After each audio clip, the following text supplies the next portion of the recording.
Bueno, hoy vamos a ver el segundo tema de los que habíamos mencionado como eh, temas bastante clásicos de aprendizaje no supervisado. ¿Me oyen bien? Sí, perfecto. Bárbaro. Eh, Les había comentado que dentro de la familia de modelos y de enfoques de aprendizaje no supervisado, bueno, hay infinidad y han surgido infinidad, pero eh, nosotros vamos a ocuparnos de estos dos que son muy clásicos. La otra vez vimos aprendizaje hegeliano no supervisado y hoy vamos a ocuparnos de el aprendizaje competitivo en su versión más simple, lo que se llama el aprendizaje competitivo simple. En realidad son tres modelos los que vamos a ver, porque vimos aprendizaje no supervisado, hegeliano no supervisado. Ahora, hoy vamos a hablar del aprendizaje competitivo simple, y esto nos va a dar una base para hablar en la próxima clase del aprendizaje competitivo autoorganizado, que son los mapas que se llaman tonotópicos, los mapas autoorganizados, que son digamos, la versión eh, más evolucionada del aprendizaje competitivo. Hoy vamos a ver esta primera aproximación. Eh, Está relacionado con el aprendizaje competitivo, con el feature mapping, lo que se llama mapeo de características. Eh, Vamos a ver ahora un poco estos conceptos para aclararlos un poco. ¿En qué se diferencia el aprendizaje competitivo simple con respecto al mapeo de características, que es lo que vamos a ver la próxima clase? En el aprendizaje competitivo simple básicamente tenemos un arreglo de neuronas que neuronas de salida. Digamos, el modelo, acá les muestro directamente cómo es. Eh,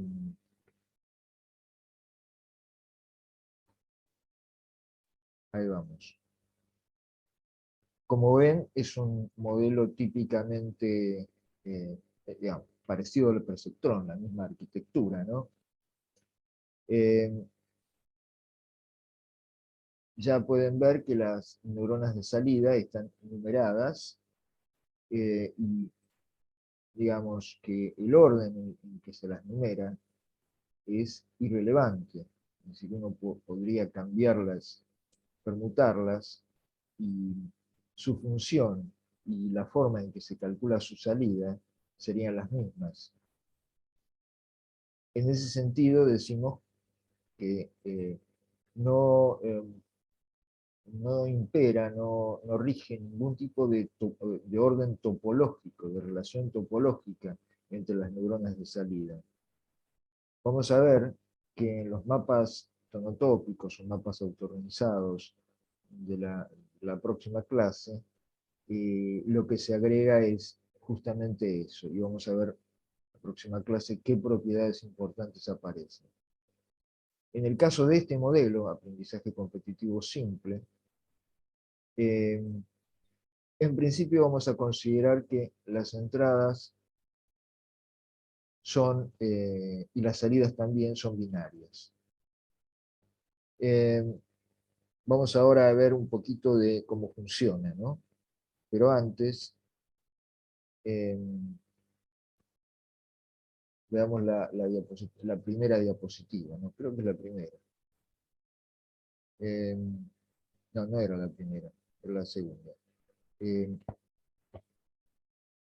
Esta sería la primera, ¿no? ¿Por qué competitivo? Bueno, obviamente hay un concepto de competición entre las unidades de salida. Es decir, eh,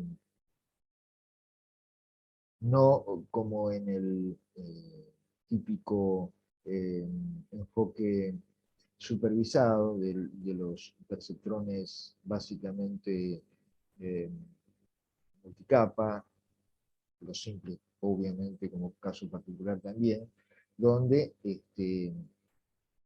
una neurona solamente debe su activación a la entrada neta que está recibiendo de las que hacen sinapsis hacia ella, independientemente de lo que ocurre con sus vecinas.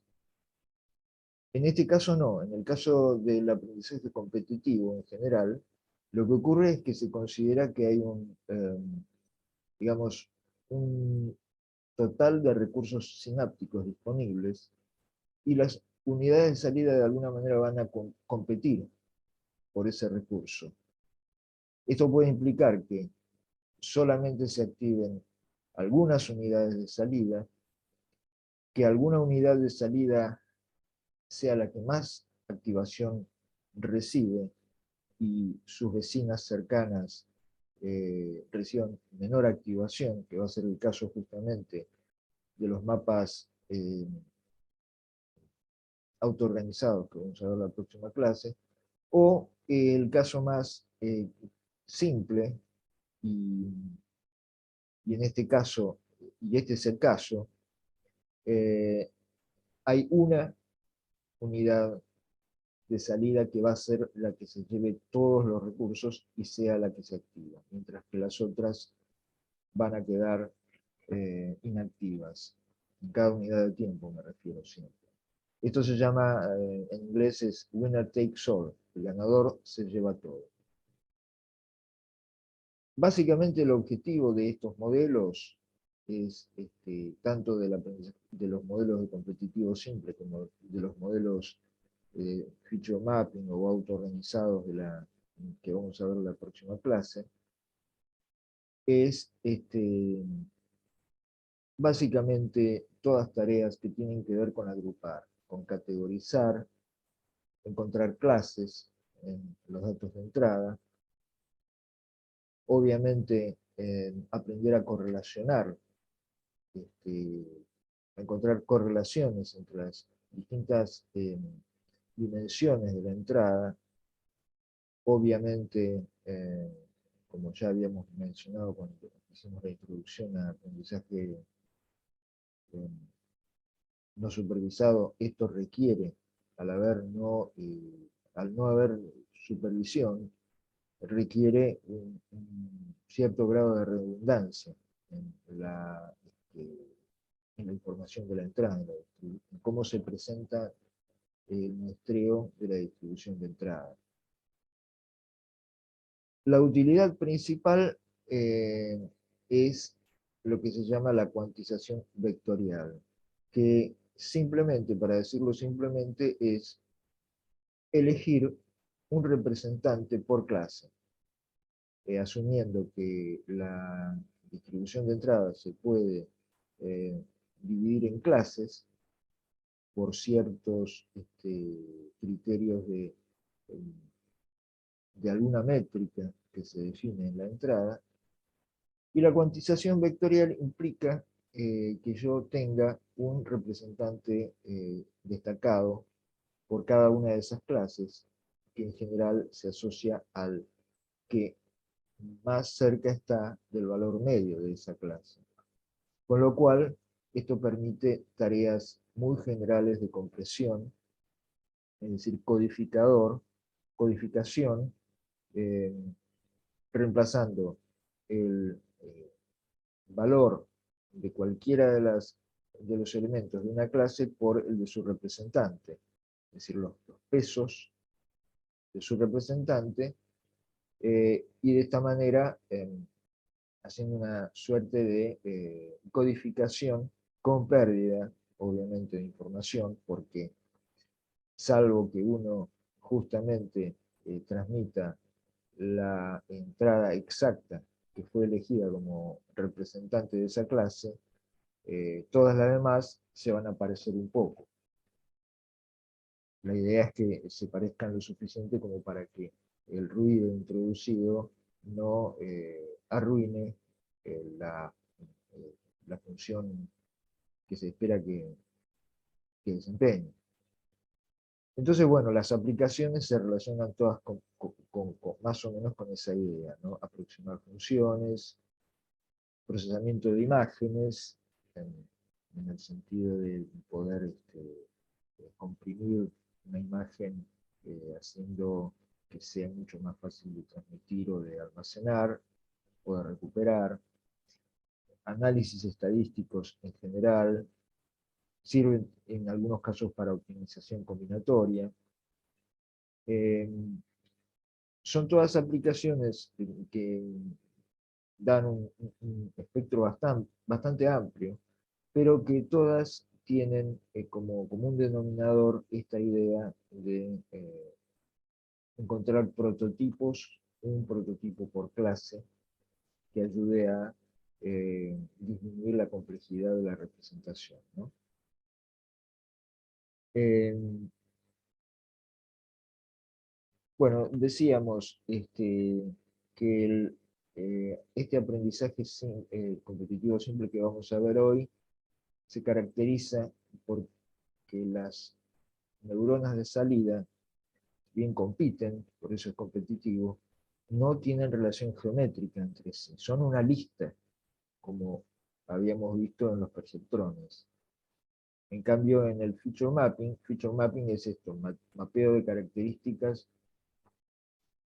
eh, con una métrica de alguna manera subyacente en la salida. Eso ya lo vamos a ver mejor la clase que viene. Hay un montón de nombres históricamente relacionados con esto. El de Rosenblatt siempre está presente. Bueno, von der Malmsburg, cuyo modelo lo vamos a ver un poquito la clase que viene. Fukushima, que es un antecedente interesante de las redes convolucionales. Grosberg, que ahora lo vamos a volver a mencionar. Kohonen, porque es el autor del más popular de los mapas autoorganizados, y Kohonen va a ser el tema central de la próxima clase. Rumelhart y Zipser también figuran entre los antecedentes. Esto a título un poco eh, de información general, ¿no? Entonces, bueno, llegamos a este diagrama, que es el diagrama básico de un modelo de aprendizaje competitivo simple. Decíamos que en principio asumimos que las entradas y las salidas son binarias. Entonces, ya habíamos mencionado, se asume que hay un recurso sináptico limitado.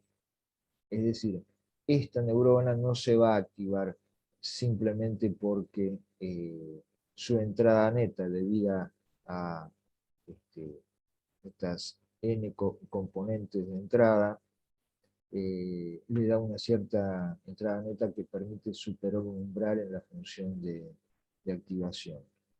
Va a tener que competir con sus vecinas. Decíamos que en principio el esquema es de winner takes all, o sea, una sola va a ser la ganadora. La vamos a llamar I estrella, y en esto es clásico la forma en que calculamos la entrada neta a cada unidad I, como simplemente el producto de cada entrada por sus respectivos pesos sinápticos. Esta formulita que ya la deben tener bien masticada. Viene a ser el producto interno entre la entrada y los pesos. Con lo cual, la condición de ganadora para la neurona I estrella, o sea, los W sub I estrella, producto interno con la entrada, van a ser mayores, van a dar una entrada neta mayor o igual que la entrada neta para cualquier otra de las unidades de salida. Es decir, la unidad de salida y estrella es la que maximiza la entrada neta, aquella cuyos pesos, en un determinado momento del proceso, maximizan su entrada neta.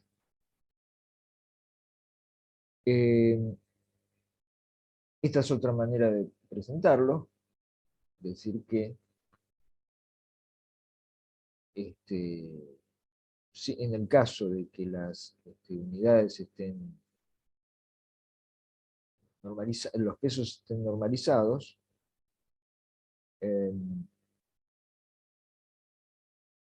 vamos a tener, perdón, esta otra condición, que sería equivalente, ¿no? Que la distancia entre W y estrella y Xi, la entrada, sea menor o igual para Y estrella que para cualquier otra unidad de las unidades de salida. Ahí las barras representan básicamente, no las tomen como el módulo, tómenlas básicamente como la distancia euclídea. ¿Cómo implementamos esto? En cada iteración de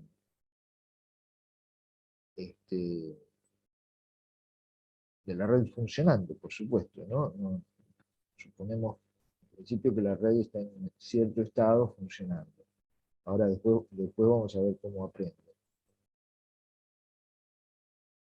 ¿Cómo se implementaría esa competición? En una simulación computacional la implementamos simplemente en forma de cálculo directo, ¿no? Buscamos el máximo HI y ese va a determinar cuál es nuestro I estrella, nuestra salida ganadora.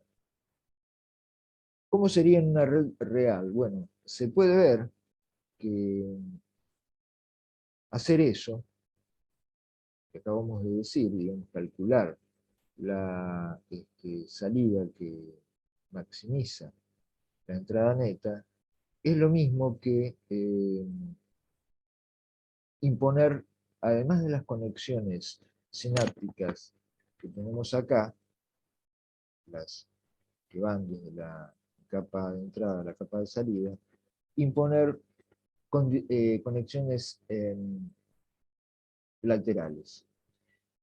Las conexiones laterales son simplemente conexiones intracapa, ¿sí? Dentro de la misma capa. Por un lado, asumiendo que cada neurona, cuando se activa, a la vez tiene la capacidad de inhibir o excitar, pero en este caso, como es competitivo, se le va a adquirir un peso negativo que la conecta con sus vecinas. Este peso, ¿no? La neurona 1 va a tender a inhibir a la neurona 2 y a la neurona 3. La neurona 2 lo mismo con la 1 y la 3, etc. Y por otro lado, una conexión intracapa, pero autoexcitatoria. Es decir, la neurona 1 además va a producir una sinapsis consigo misma. Esto obviamente tiene poco sabor biológico, no hay neuronas que hagan sinapsis a su misma membrana, ¿no? Por lo menos no tengo referencia, no es lo común. Pero en este modelo sí, este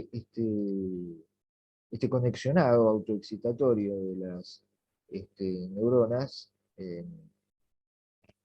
de salida se incluye también en el modelo que concretamente lo propone Grossberg, cómo implementar conexionistamente, es decir, esto, eh, reemplazando el cálculo directo, que sería simplemente buscar cuál es la neurona con mayor salida. Digamos, uno podría decir, bueno, pero si esto es mucho más fácil de hacer. Claro, pero eso no asumimos en principio como natural que eso sea el mecanismo que se realiza en la corteza del sistema nervioso para resolver la competición entre neuronas de una cierta porción de corteza, y que sí es un mecanismo que existe, ¿no? Biológicamente, la competición entre unidades por un recurso sináptico.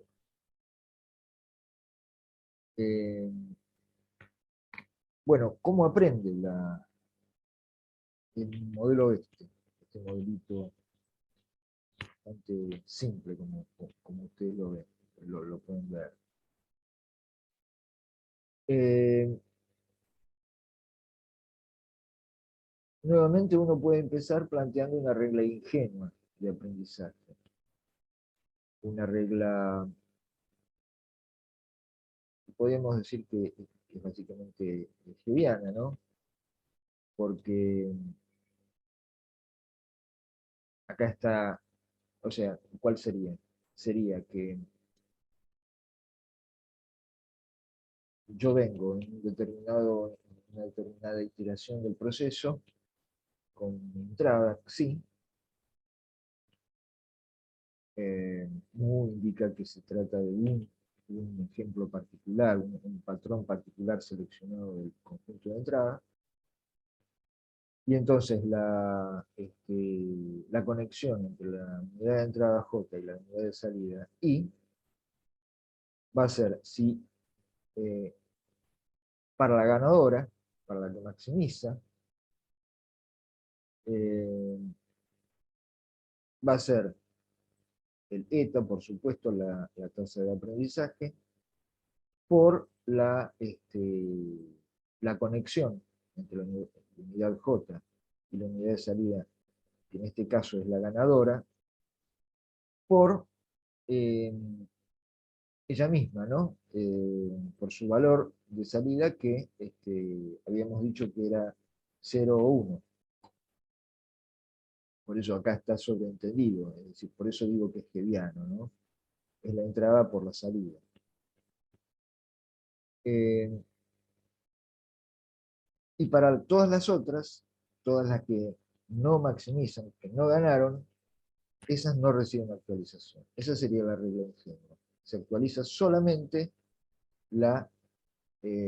aquella cuya salida neta, perdón, cuya entrada neta este, es la mayor. Bueno, puede verse que esto no conduce a lo único que conduciría sería a que una neurona gana siempre, porque esa neurona, ese peso va creciendo y, y entonces no se produce ningún tipo de ordenamiento de manera que distintas neuronas representen distintos valores de la entrada.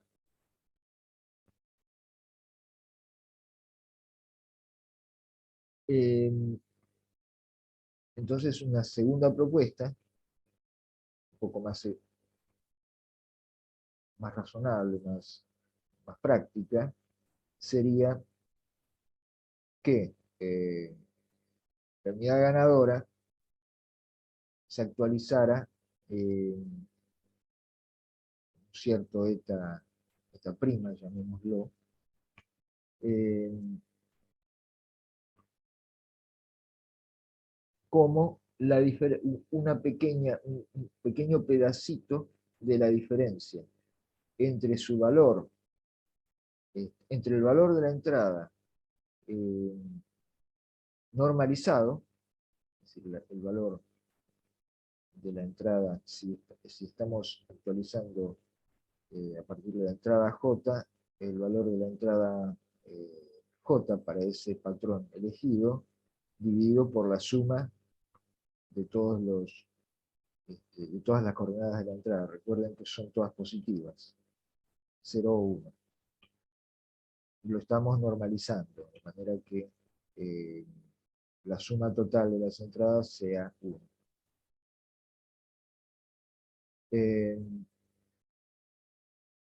La diferencia entre ese valor y el peso correspondiente.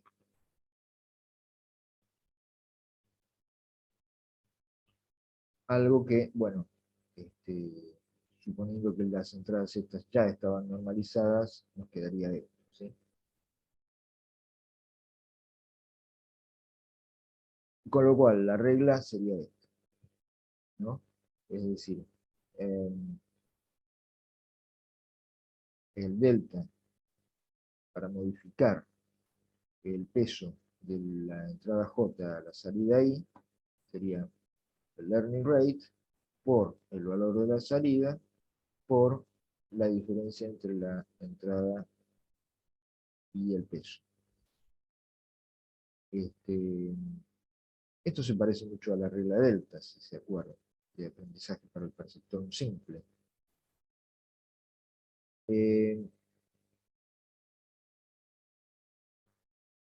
Fíjense que la salida, se asume que la salida como I estrella es la ganadora, I estrella va a ser la única que va a tener salida 1. Por eso es que esta regla en realidad implica una actualización solamente para I estrella, para la salida para el peso que conecta, los pesos que conectan las entradas con el caso de I estrella, la ganadora.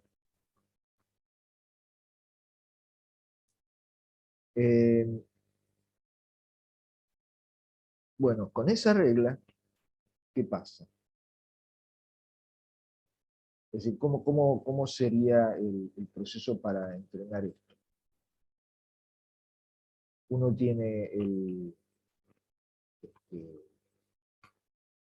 conexionado inicial, tira valores iniciales pequeños y al azar, como siempre, para los pesos iniciales. O sea, hasta ahí tenemos un perceptrón simple, digamos.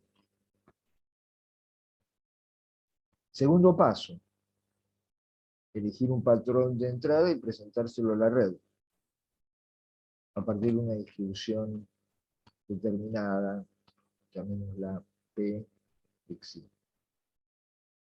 Seguimos en un planteo clásico que no se diferencia mucho de lo que hacíamos con el perceptrón. En este tercer paso viene la diferencia.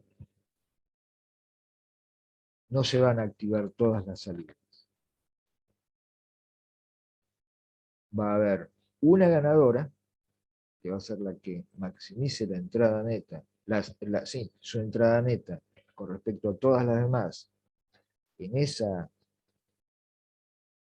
instante, porque obviamente los pesos, en la próxima iteración ya puede no ser la ganadora, los pesos se pueden haber modificado. Y se actualizan sus pesos. Ella sola actualiza sus pesos. En el sentido de que sus pesos se acercan un poquito a la entrada Xi. Eso va a hacer que se incremente la probabilidad de que esa unidad sea ganadora en lo sucesivo cuando reciba entradas,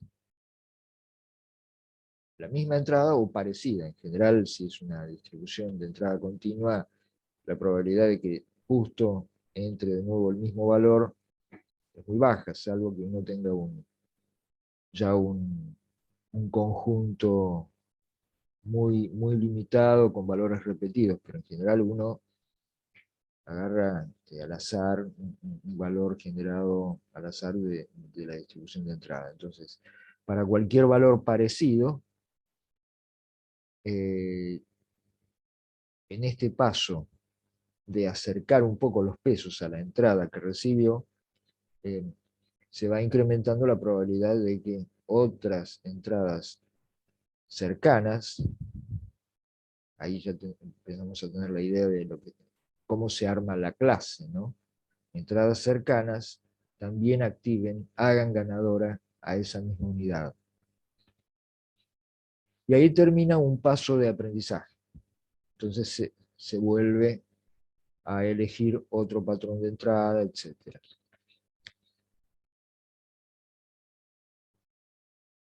¿Se entiende cuál es el proceso? Es bastante simple. La única diferencia con el aprendizaje del perceptrón es que acá no se actualizan todos los pesos eh, libremente, solamente se actualizan los de la unidad ganadora.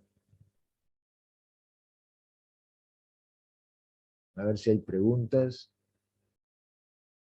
Sí, hay varias preguntas. A ver.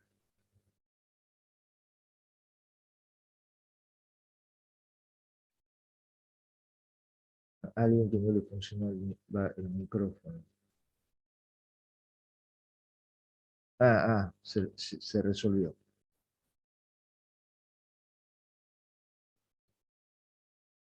Bueno. Eh, bueno, es importante que se entienda este mecanismo. Ahora vamos a ver un poco qué consecuencias tiene y cómo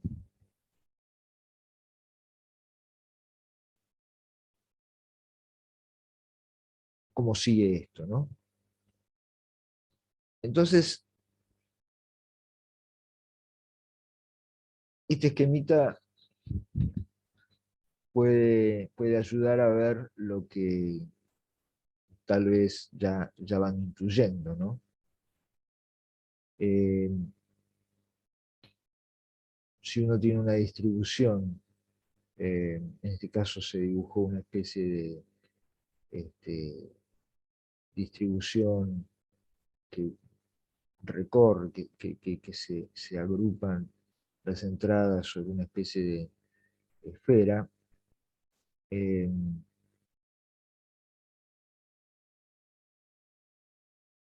Acá uno tiene elementos que representan, las X representan los pesos de las neuronas. Y estos puntitos serían patrones de entrada, tomados aleatoriamente de la distribución de entrada. Vía el aprendizaje uno esperaría un paisaje de este tipo, ¿no? Es decir, distintos valores de entrada del conjunto de entrenamiento fueron arracimándose, ¿no? Agrupándose alrededor de los pesos de entrada. En este caso es un ejemplo muy simple, hay solamente tres vectores de pesos, ¿no? Habría tres unidades de salida, ¿no? Compitieron y bueno, cada una se puede haber quedado con una porción de la distribución de entrada distinta, ¿no? Eh, Puede quedar asociada a una... No son necesariamente clases, no van a resultar de necesariamente clases del mismo tamaño, ¿no? Medidas, por ejemplo, en una métrica euclídea sobre un espacio de entrada de números reales, ¿no? R a la n, supongamos. No es que la división en clases va a ser pareja para cada una de las unidades de salida.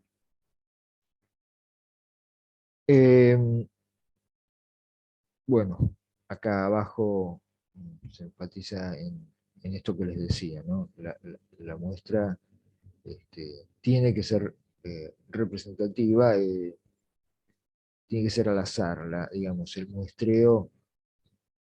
Está claro que si el muestreo es sesgado, es decir, una cierta parte de la distribución de entrada recibe mucha menos probabilidad de ser elegida en el proceso de aprendizaje, la formación de clústeres o de categorías va a ser defectuosa, no va a representar, no va a reflejar eh, la, el tamaño de cada clase.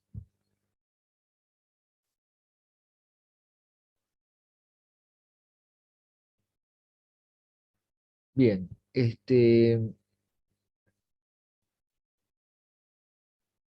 funciones de costo. En general, hay muchos criterios para definir funciones de costo útiles para este tipo de modelo.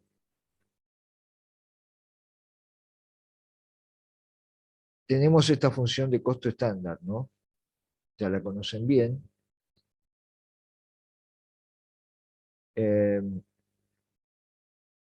El costo asociado a todo el conjunto de pesos, es decir, a un conjunto de parámetros de la, de la red, es básicamente el error cuadrático medio.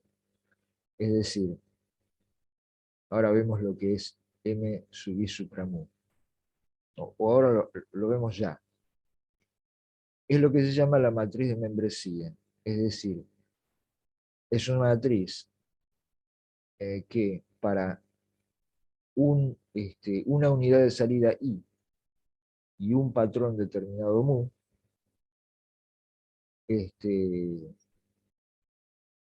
vale 1 si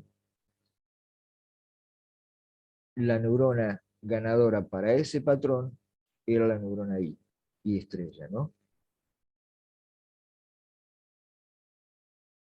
Y 0 en caso contrario. Es decir, para cada neurona, la matriz de membresía M va a dar 1 en el caso de las entradas mu que hagan ganadora a esa neurona. O sea, sería una matriz cuyas dimensiones son el número de entradas por el número de ejemplos, digamos.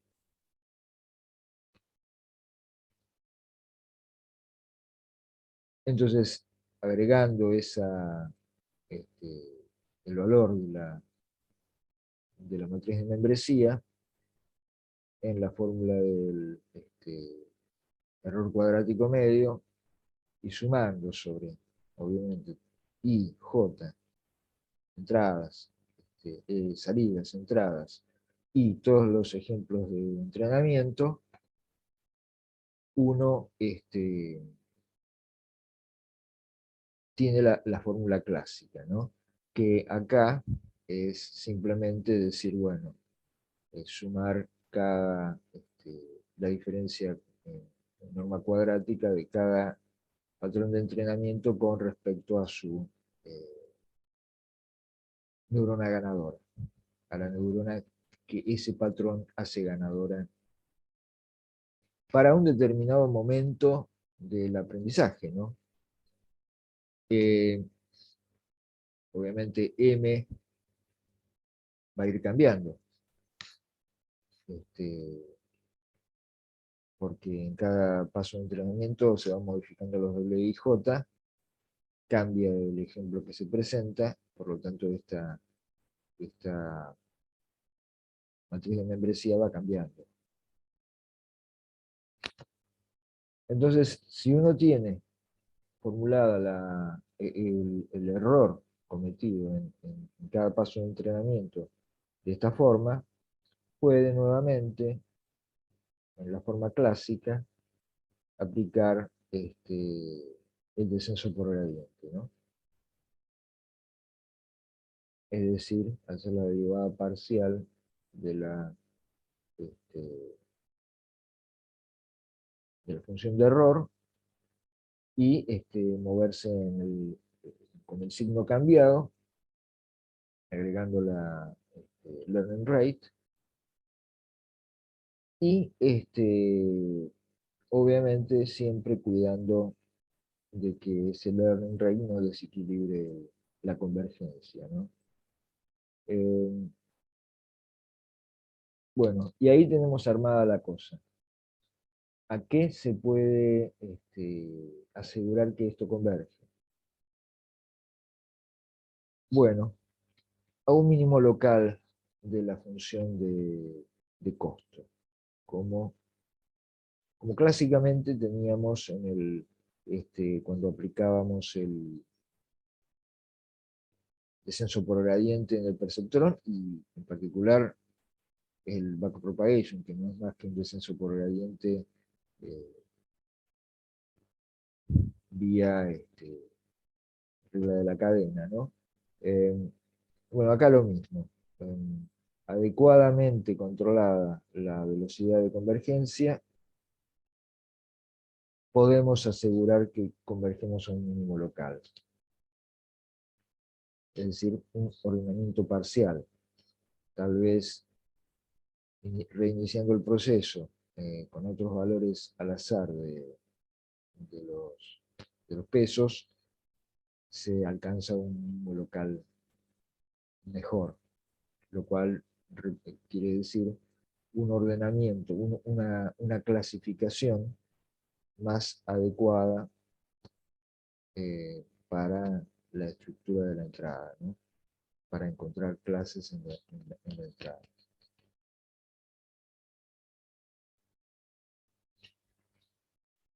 Eh, si implementan esto, como ven, es bastante fácil implementar esto, ¿no? Y desde el punto de vista de la programación es algo muy sencillo.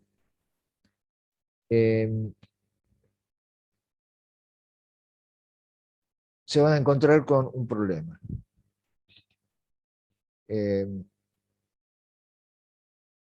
también lo pueden llegar a encontrar en el modelo de Kohonen, que vamos a ver la próxima clase, que es un modelo mucho más evolucionado que esto, pero que sin embargo adolece de la misma limitación. Y es que suele ocurrir que existan neuronas que simplemente no reciben nunca, eh, nunca son ganadoras, nunca reciben entradas que las hagan ganadoras y que hagan que que sus pesos representen alguna entrada. Quedan muertas. En general son neuronas que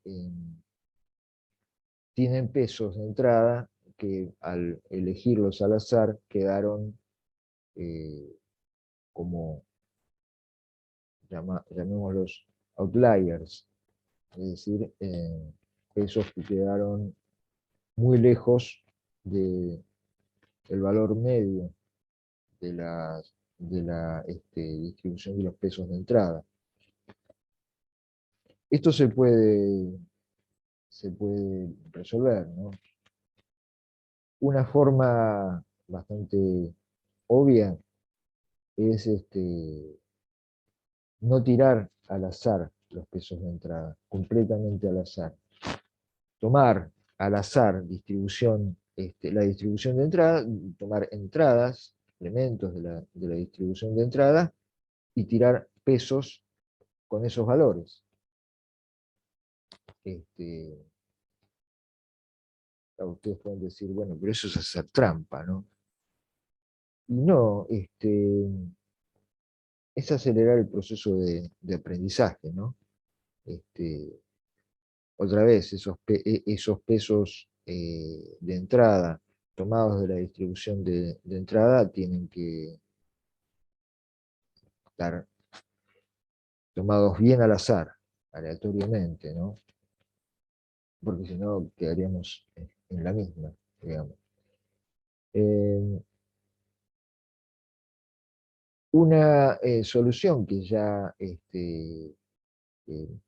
vamos a ver bien aplicada en los mapas autoorganizados de la próxima clase es que los pesos de las unidades perdedoras también se actualicen. Podría ser incluso que se actualicen en proporción a qué tan perdedoras fueron. Una unidad que tuvo una entrada neta apenas un poco menor que la ganadora, bueno, se actualiza menos que la ganadora, pero no mucho menos. Es decir, a medida que las neuronas fueron más perdedoras, se actualizan menos, pero ninguna recibe cero actualización. Este, esa sería otra. Y habría otra que sería que ya no aplicaría a este caso porque lo que dice es, bueno, supongamos que hay una métrica. Bueno, estamos diciendo que en este caso, en este modelo que estamos viendo, no hay métrica en la salida. Las neuronas de salida son simplemente una lista de neuronas sin un orden topológico o relación topológica entre sí.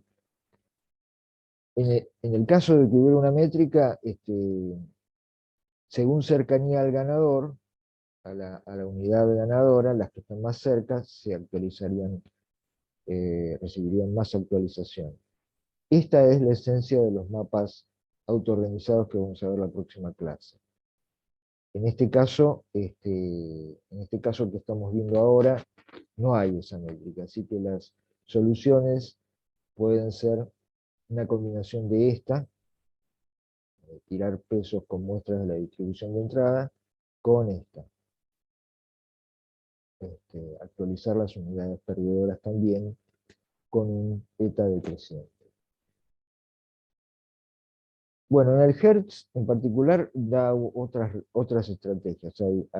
Se pueden, obviamente todo esto es muy heurístico, se pueden incluso imaginar o crear variantes o combinaciones de las distintas estrategias para atacar este problema de las unidades muertas, ¿no?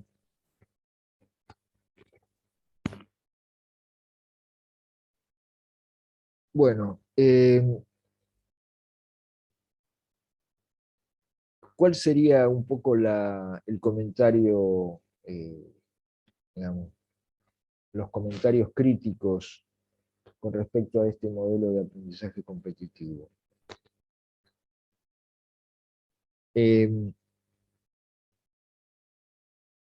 Cuando decimos con respecto a representaciones distribuidas, estamos queriendo decir esencialmente de las que ya vimos, bueno, un perceptor multicapa, ¿no? Es un clásico ejemplo de representación distribuida, ¿no? Las neuronas en cualquier capa están de alguna manera eh, distribuyendo en forma eh, no arbitraria, al azar, pero cada una especializada en una parte de las características de la distribución de entrada o de la información que recibe de la capa anterior, si estamos en un modelo con muchas capas. Bueno, una diferencia notable, notoria, es que acá cada clase está representada por una unidad de salida. Es decir, hay n clases, nada más. Tengan en cuenta que en un perceptrón multicapa, aun cuando tuviéramos solamente salidas binarias, 0 y 1, 0 o 1, tenemos 2 a la n. Si n es el número de salidas, tenemos 2 a la n posibilidades. Es decir, si queremos clasificar. Bueno, tenemos 2 a la n, un clasificador que puede discriminar entre 2 a la n clases. Acá no hay más que una neurona por clase. Mejor dicho, no hay más que una clase para cada neurona individual. Esa es una notoria limitación que tiene este modelo. No son robustas. Ustedes deben estar pensando, está mostrando todo lo que hace que no sirvan, ni una buena. No son robustas. Se pierde una neurona de salida y toda la clase que ella representa se pierde. Bueno, esto es hasta cierto punto. Por supuesto que las unidades que esa neurona dejó de representar, o mejor dicho, corrijo, las entradas que esa neurona dejó de representar, van a ir a activar neuronas que tienen pesos eh, parecidos, cercanos. Es decir, de alguna manera se va a difuminar esa clase entre las clases cercanas, pero esto va a conducir a una pérdida eh, que puede ser fatal de capacidad de discriminación del modelo. De repente una clase desaparece. Y otra desventaja es que no pueden representar conocimientos jerárquicos, es decir, la posibilidad de categorías dentro de categorías. Esto en realidad tampoco lo puede hacer un perceptrón multicapa, ¿no? Porque en el perceptrón multicapa uno eh, en principio no tiene la posibilidad de interpretar las representaciones internas, es decir, las representaciones intermedias de las capas ocultas. Uno no tiene la posibilidad de interpretar cómo pueden estar representando características de clases, características intermedias de las clases de entrada. Eso recién se va a poder quizás con una red de tipo supervisado más profunda como las redes convolucionales. Bueno, en este caso es clarísimo que la estructura queda ahí. Simplemente lo único que vamos a tener es un nivel de categorización con un cierto número de clases que va a estar dada ese número de clases por la estructura, por la arquitectura que nosotros hayamos definido previamente. Es decir, la red lo que no va a aprender es a decidir cuántas clases va a asignar, ¿no? Porque obviamente la estructura, la arquitectura del modelo uno la tiene que definir primero, ¿no? El número de dimensiones de entrada, el número de dimensiones de salida. Eh, ha habido, eh, desde hace tiempo, intentos de diseñar algoritmos de crecimiento, de aprendizaje que intenten definir eh, cómo agregar clases en medio del aprendizaje, ¿sí? Determinar cuándo una, una clase conviene que sea subdividida, agregando una neurona de salida más. Ninguno de esos intentos ha sido demasiado exitoso, ¿no? En general estas son estructuras bastante rígidas. Eso se agrega también eh, se, se- se aplica también a los mapas autoorganizados, como los vamos a ver la clase que viene. Lo que pasa es que los mapas autoorganizados que vamos a ver tienen una característica, yo diría la única característica realmente diferencial con respecto a este modelo de aprendizaje competitivo simple, la topología. La topología de salida eh, hace que eh, sean un poco el salto cualitativo que habíamos visto entre un perceptrón simple y un perceptrón con una capa intermedia nada más, ese ensanchamiento de las posibilidades computacionales, bueno, algo parecido ocurre entre este modelito que acabamos de ver de aprendizaje competitivo simple y los mapas autoorganizados que vamos a ver la próxima clase.